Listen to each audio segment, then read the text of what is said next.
An Occurrence at Owl Creek Bridge by Ambrose, Bierce. Narrated by Beauheart. About the short story. A condemned man stands on the edge of a railroad bridge with a rope around his neck. The Union Army is preparing to hang him during a tumultuous period of the Civil War.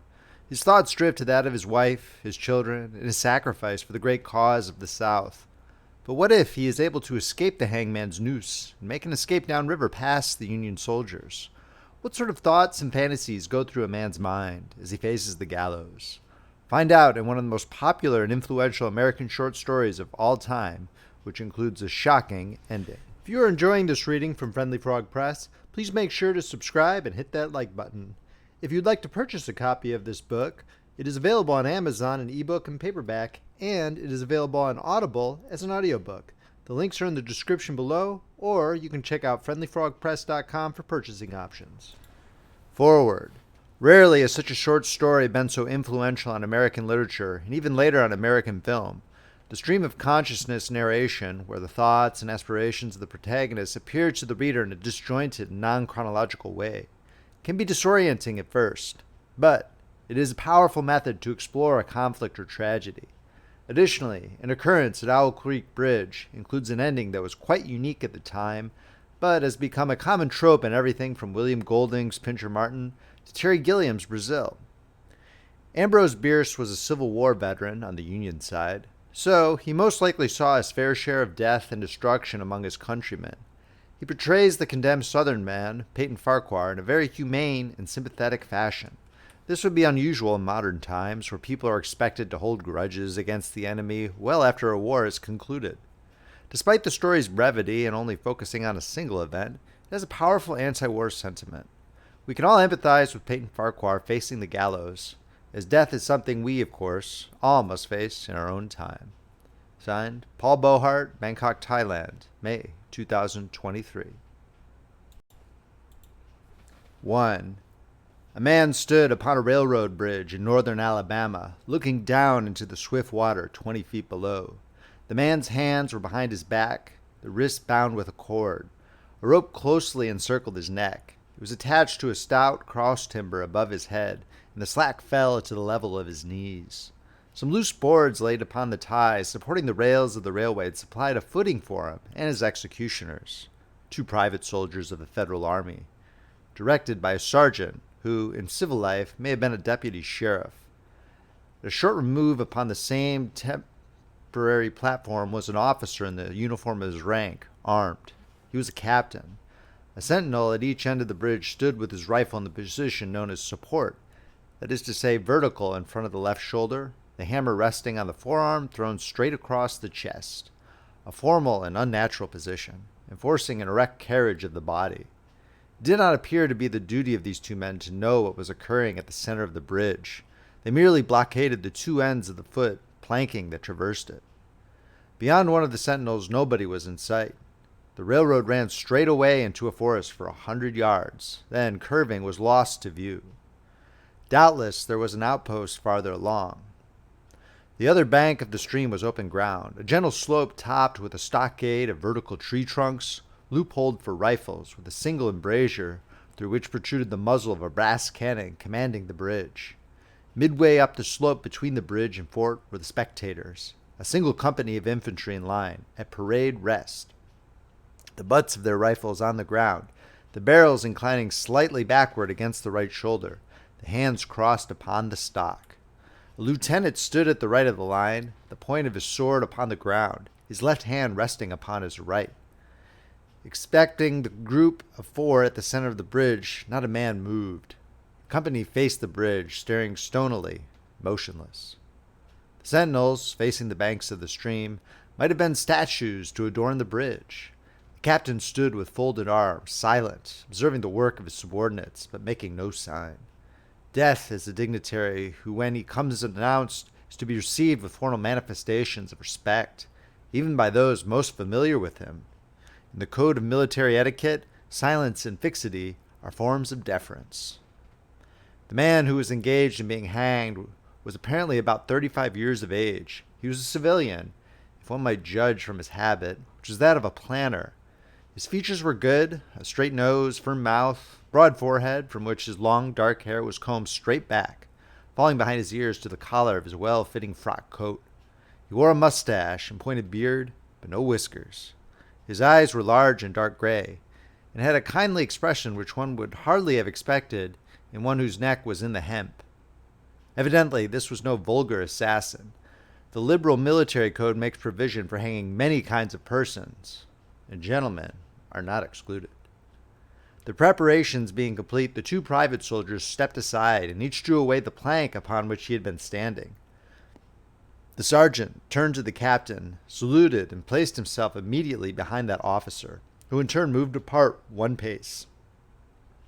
These movements left the condemned man and the sergeant standing on the two ends of the same plank, which spanned three of the cross ties of the bridge.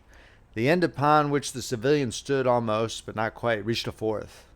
This plank had been held in place by the weight of the captain. It was now held by that of the sergeant. At a signal from the former, the latter would step aside. The plank would tilt, and the condemned man go down between two ties. The arrangement commended itself to his judgment as simple and effective. His face had not been covered, nor his eyes bandaged. He looked a moment at his unsteadfast footing, then let his gaze wander to the swirling water of the stream racing madly beneath his feet. A piece of dancing driftwood caught his attention, and his eyes followed it down the current. How slowly it appeared to move! What a sluggish stream! He closed his eyes in order to fix his last thoughts upon his wife and children. The water, touched to gold by the early sun, the brooding mists under the banks at some distance down the stream, the fort, the soldiers, the piece of drift, all had distracted him. And now he became conscious of a new disturbance. Striking through the thought of his dear ones was sound which he could neither ignore nor understand. A sharp, distinct metallic percussion, like the stroke of a blacksmith's hammer upon the anvil. It had the same ringing quality. He wondered what it was, whether immeasurably distant or nearby. It seemed both. Its recurrence was regular, but as slow as the tolling of a death knell. He awaited each new stroke with impatience, and he knew not why, apprehension. The intervals of silence grew progressively longer. The delays became maddening. With their greater infrequency, the sounds increased in strength and sharpness. They hurt his ear like the thrust of a knife. He feared he would shriek. What he heard was the ticking of his watch. He unclosed his eyes and saw again the water below him. If I could free my hands, he thought, I might throw off the noose and spring into the stream. By diving, I could evade the bullets, and swimming vigorously, reach the bank, take to the woods, get away home. My home, thank God, is yet outside their lines. My wife and little ones are still beyond the invaders' farthest advance. As these thoughts, which appear to be set down in words, were flashed into the doomed man's brain rather than evolved from it, the captain nodded to the sergeant. The sergeant stepped aside. End of chapter. 2. Peyton Farquhar was a well-to-do planter of an old and highly respected Alabama family. Being a slave owner, and like other slave owners, a politician, he was naturally an original secessionist and ardently devoted to the Southern cause. Circumstances of an imperious nature, which it is unnecessary to relate here, had prevented him from taking service with the gallant army which had fought the disastrous campaigns ending with the fall of Corinth, and he chafed under the inglorious restraint, longing for the release of his energies, the larger life of the soldier, the opportunity for distinction. That opportunity, he felt, would come, as it comes to all in wartime. Meanwhile, he did what he could. No service was too humble for him to perform in the aid of the South, no adventure too perilous for him to undertake if consistent with the character of a civilian who was at heart a soldier, and who in good faith and without too much qualification assented to at least a part of the frankly villainous dictum that all is fair in love and war. One evening, while Farquhar and his wife were sitting on a rustic bench near the entrance to his grounds, a gray-clad soldier rode up to the gate and asked for a drink of water. Mrs. Farquhar was only too happy to serve him with her own white hands.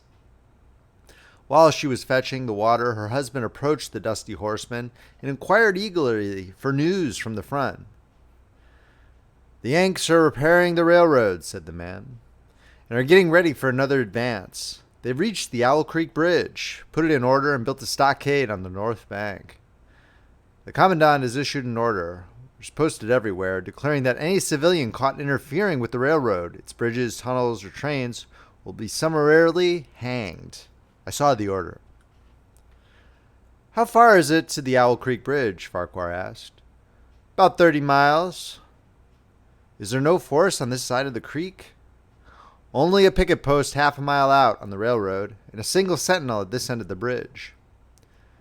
Suppose a man, a civilian and student of hanging, should elude the picket post and perhaps get the better of the sentinel, said Farquhar, smiling. What could he accomplish? The soldier reflected. I was there a month ago, he replied. I observed that the flood of last winter had lodged a great quantity of driftwood against the wooden pier at this end of the bridge. It is now dry and would burn like tinder. The lady had now brought the water, which the soldier drank. He thanked her ceremoniously, bowed to her husband, and rode away.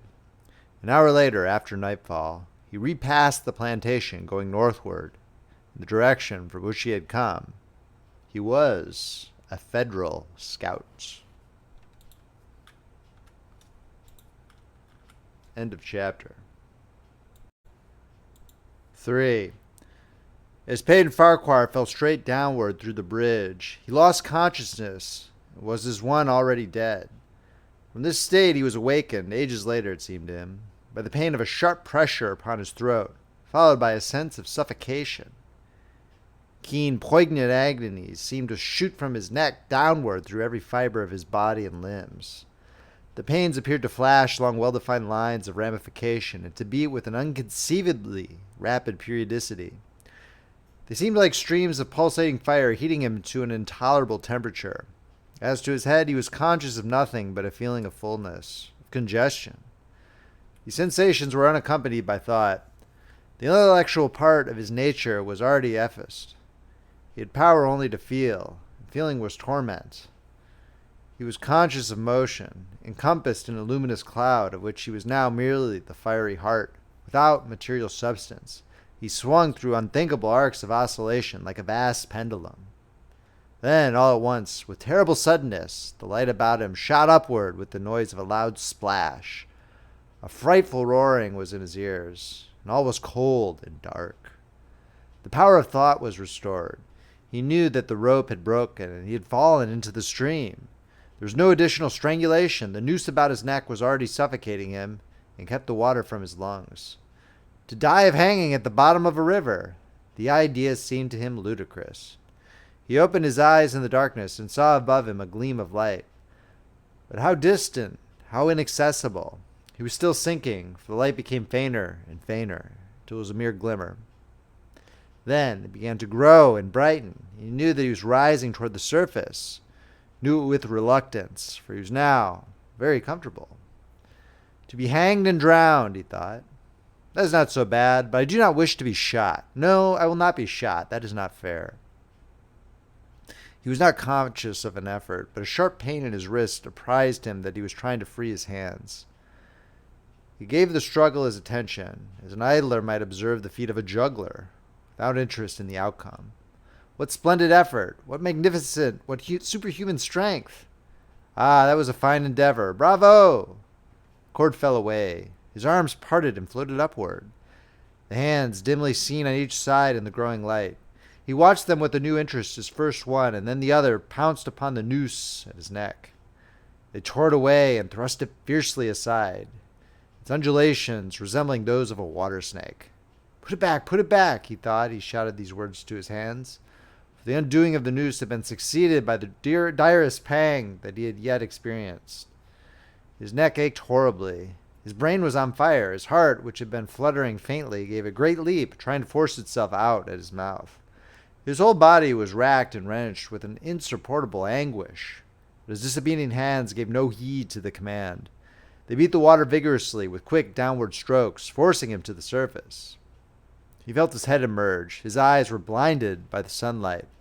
His chest expanded convulsively, and with a supreme and crowning agony his lungs engulfed a great draught of air, which instantly he expelled in a shriek. He was now in full possession of his physical senses. They were indeed preternaturally keen and alert. Something in the awful disturbance of his organic system had so exalted and refined them that they made record of things never before perceived. He felt the ripples upon his face and heard their separate sounds as they struck. He looked at the forest on the bank of the stream, saw the individual trees, the leaves, and the veining of each leaf. He saw the very insects upon them, the locusts, the brilliant-bodied flies, the gray spiders stretching their webs from twig to twig. He noted the prismatic colors in all the dewdrops upon a million blades of grass, the humming of the gnats that danced above the eddies of the stream, the beating of the dragonfly's wings, the strokes of the water spider's legs, like oars which had lifted their boat. All these made audible music. A fish slid along beneath his eyes, and heard the rush of its body parting the water. He had come to the surface facing down the stream. In a moment the visible world seemed to whirl slowly around.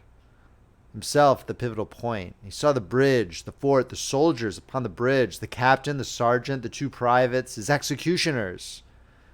They're in silhouette against the blue sky. They shouted and gesticulated, pointing at him. The captain had drawn his pistol, but did not fire. The others were unarmed. Their movements were grotesque and horrible, their forms gigantic.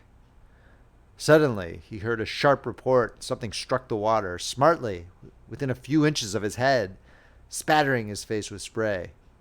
He heard a second report, and saw one of the sentinels with his rifle at his shoulder, a light cloud of blue smoke rising from the muzzle. The man in the water saw the eye of the man on the bridge gazing into his own through the sights of the rifle. He observed that it was a gray eye, and remembered having read that gray eyes were keenest, and that all famous marksmen had them. Nevertheless, this one had missed. A counter-swirl had caught Farquhar and turned him half round. He was again looking at the forest on the bank opposite the fort. The sound of a clear, high voice and a monotonous sing-song now rang out behind him and came across the water with a distinctness that pierced and subdued all other sounds, even the beating of the ripples in his ears. Although no soldier, he had frequented camps enough to know the dread significance of that deliberate, drawling, aspirated chant the lieutenant on shore was taking a part in the morning's work.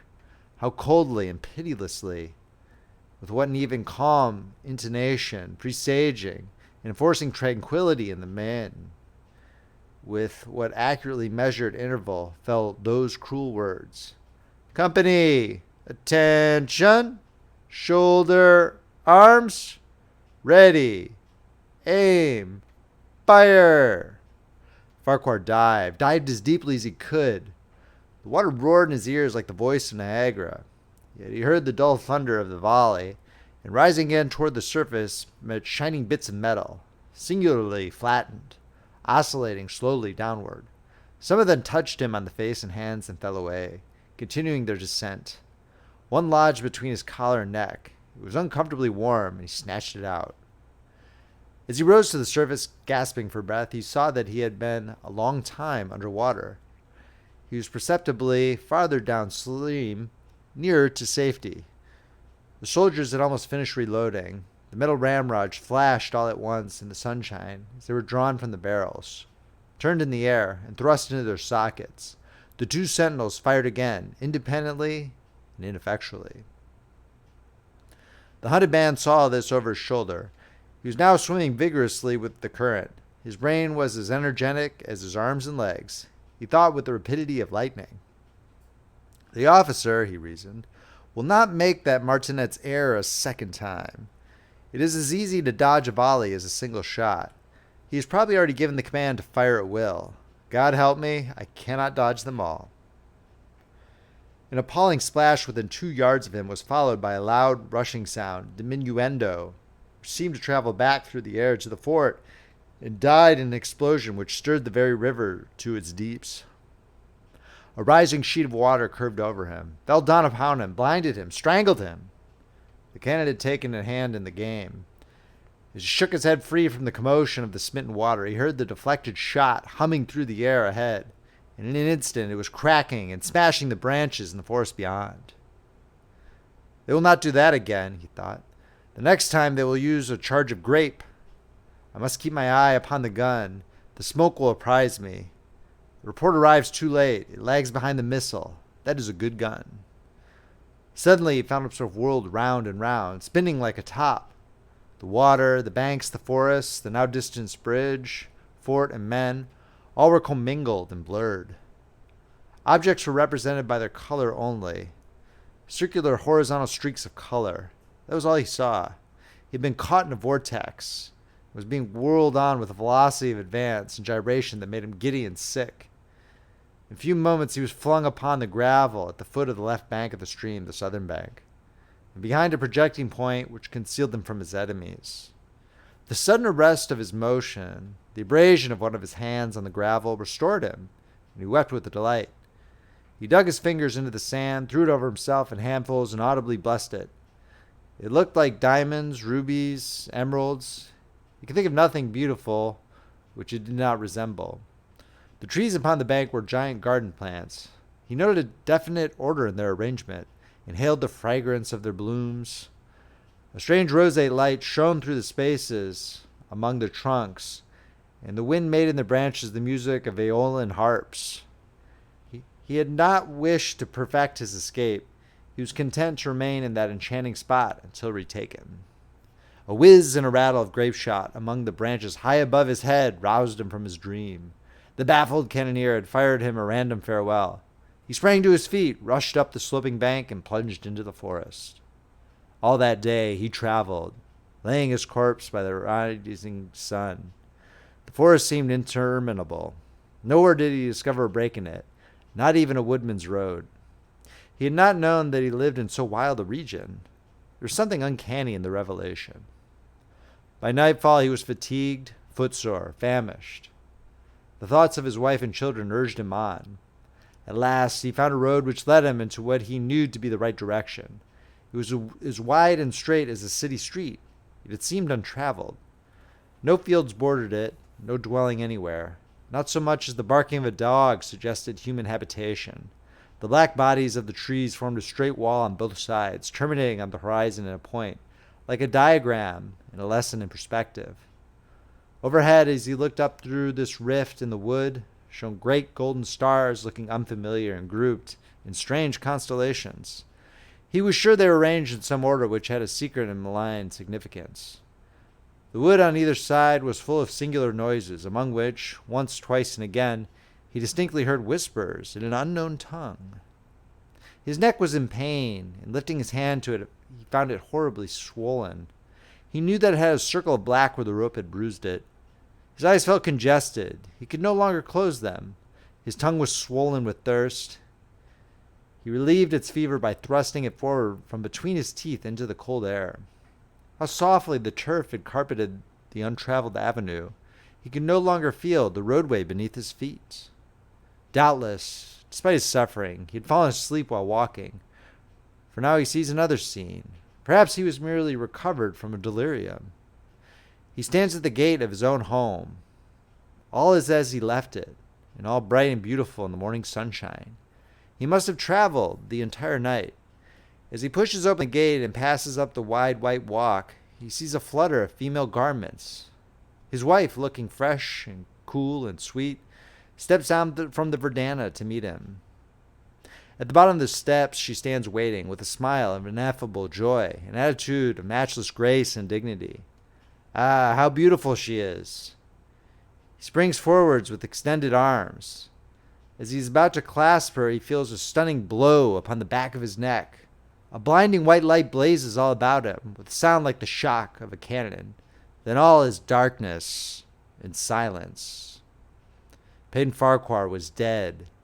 His body, with a broken neck, swung gently from side to side beneath the timbers of the Owl Creek Bridge.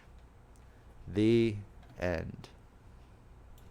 If you enjoyed this reading, please make sure to subscribe, hit that like button, and check out friendlyfrogpress.com, where you can see where our collection of ebooks, paperbacks, and audiobooks are available.